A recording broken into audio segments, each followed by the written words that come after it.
Kulang na lang malusaw sa kahihiyan itong si Risa Hontiveros nang harapan siyang supalpalin ni dating Senator Cynthia Villar sa mismong hearing nila matapos magpumilit nitong si Manang Risa na patayuan ng kondominium ang mga mahihirap at walang bahay nating mga kababayan sa halip na bigyan sila ng porsyon ng lupa na mapagtatayuan ng bahay nila. Why will you insist on building them condominiums when you can distribute the land to them 500 a month lang? Ang babayaran nila. Why will you insist on building condominium? Dahil kikita ka doon sa kontraktor ng condominium na may porsyento ka doon, kaya pinag-i-insist mo yung condominium. O bakit nyo ini-insist ang condominium? Payag naman yung mahihirap na i-distribute na lang yung land sa kanila, and that's 500 a month. Nakalagay sa mandate nyo to help the poor and the homeless. But the poor and the homeless cannot afford the condominium.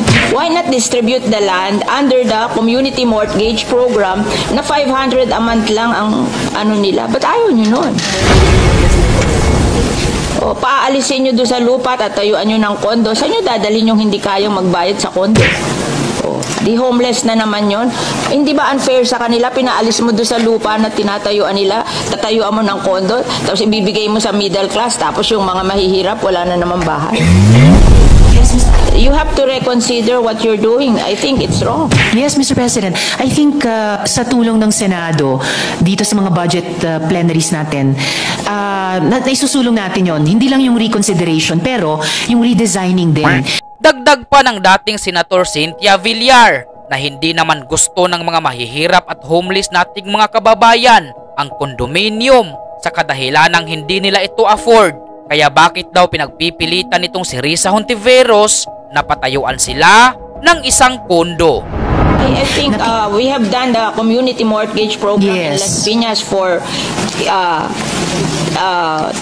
I think 30 years, and it's very successful. We just give them the land. They don't want the condominium. They just want to have a land to build their houses on, and if they cannot build nice houses today, they'll just try to earn so that in the future they can build houses in the land.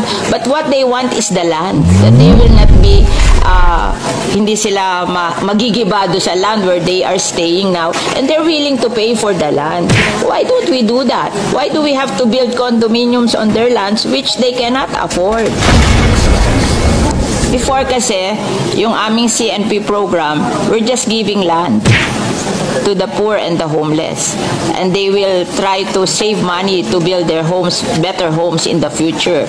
And ang amortization lang noon 500 pesos a month, so they can afford it. The poor and the homeless, they can afford it.